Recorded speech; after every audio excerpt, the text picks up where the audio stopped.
Okay, hello, Jason. Thank you so much for joining me today. I'm doing a class project about happiness, and I chose you as someone to interview because I'm curious on your perspective. Um, just keep in mind your answers cannot be right or wrong. They reflect your own thoughts and feelings, and I'm hoping to learn about happiness through your perspective and opinion. So, thank you for joining me today. The first question I'd like to start off with is I'd like to know how you define happiness. Not what makes you happy, but what happiness is itself. That's a good question. I think, well, happiness is, of course, it's a feeling. And it's like I have to use I have to use synonyms for happy, uh, to define it. If I would try and not use something like joyous or elated, it would be, um, this feeling of, uh, being present, like that the happiness is like being present and very content, more than content with the present moment. Hey, that's awesome. Thank you. And then how is wealth or money related to a person's long-term happiness? uh, you know I wish that my answer wasn't what it is, but I think that wealth and financial security really can impact your happiness. I think that if you have it, you have access to resources that will get you over mistakes you might make, hurdles that come along that are not your fault at all. Um, they'll help you be able to maneuver through the world, build wealth, buy properties, build equity, travel, all of these things. It's very important. Now, internally, happiness is connected to what's going on inside. So you could have tons of money, and be very wealthy and be a miserable person. And so that's true. However, if you use it, if you don't lean on it as your source of happiness, I think it can really I think it can really help you stay a degree or two above sad or depressed or what have you, anxious, as you move through life and life throws curveballs at you. Would your answer be Excuse me. similar in terms of short-term happiness?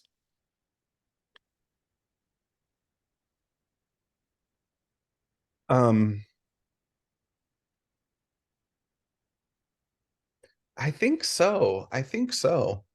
I think that in like how you feel about yourself and what you've contributed to the world, that's more impactful in the long term, I believe. Um, Short term, it's very easy to be um happy quickly and for a week or two if you get a huge raise or you get a promotion or you win the lottery or you get an inheritance, whatever the case may be, or you get a new car or something that is a symbol of wealth. That becomes happy. It's easy to have an experience of happiness with those things. Now that it's not going to sustain your happiness, but yes, I think short term, um, internal, how you feel about yourself is less important. Okay, thank you. And then how much money do you think ballpark somebody has to earn to be considered wealthy? Um, Keeping in mind where you live, which is San Francisco, California. so in San Francisco, to be wealthy here, you have to make like at least, I would say at least $1 million a year, your annual salary, And probably more. why that number? Well, I mean, it's extraordinarily expensive here. And so you think um middle class in San Francisco is defined as like you have to make over $200,000 a year to be just defined as middle class. And so upper class then is probably double that, maybe triple that. And then to be truly wealthy, when I say wealthy, I think of You're not concerned about money. You can really use your money to make money. You're just constantly generating income in some way. Um, I would think $1 million. I mean, because to get a property here, eh, to get like a crummy little unit is over $1 million now, and I don't see it getting any lower. Yeah, I think you need to be making that much. And what do you do for a living? Well, I own my own business. Wow, how extravagant. Basically, I fundraise for nonprofits, social service nonprofits in the city in San Francisco. Very cool. That's really good work you're doing. Throughout your life, have you noticed any patterns or correlation between your relative wealth or income and then your overall satisfaction in your life or happiness in that point of your life? Well, yeah, I do, and that's why I answered those questions before. When I first got out of graduate school, I was a therapist. I was working in community mental health, and the starting salary was 40. I was getting paid, my first job out of grad school was $41,000 a year. Um, that was not much at the time. That was like, I guess 15 years ago now, about 15 years ago now. Um, it was definitely not much at the time, and it was definitely not much in San Francisco. But I was excited. I was in a new career. I just finished graduate school. I was in a new city. I just moved to the city. And so I felt very content and happy and excited about life.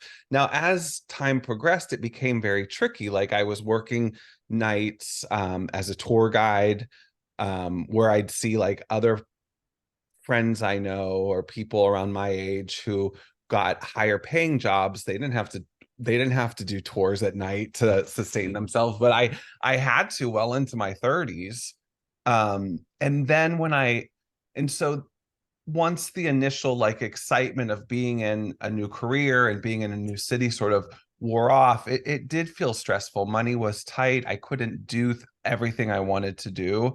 And then when it was like that for many years, like 10, 12 years. And then when I started my business, the first couple years of that was really hard too. I had to wait tables at night to make it work. I was really struggling.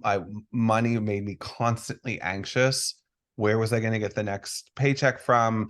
I needed a new client in order to sustain myself. Then when things started to roll in, there was this anxiety that just sort of left, and it sort of made room for it allowed me to really enjoy the city in a different way. It also allowed me to leave the city from time to time because I could afford to travel, and so I was able to sort of expand my horizons, and it did create more happiness, and it decreased anxiety.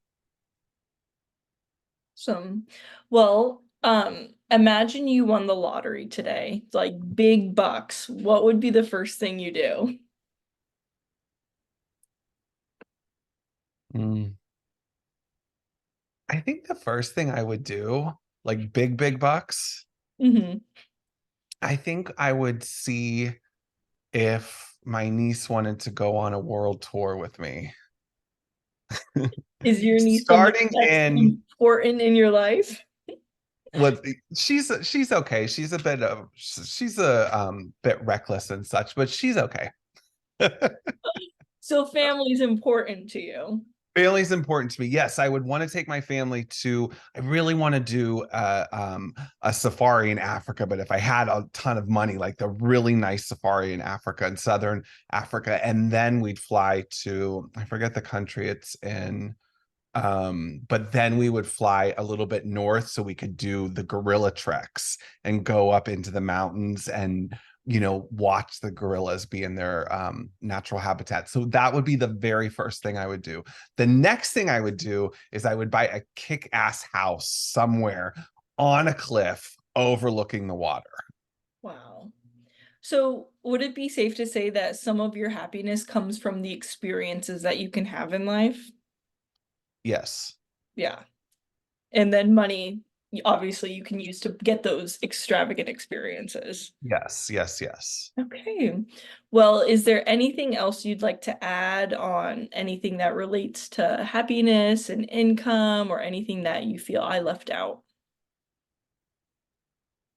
I think just probably the really truth of the matter is happiness is dependent on the people in your life. That's probably the real truth.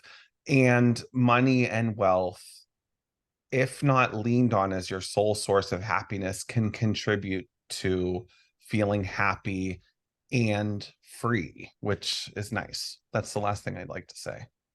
Well, I appreciate you taking the time to talk to me. I really value your answers and respect your opinions, and you have made this project super, super easy for me. So, thank you.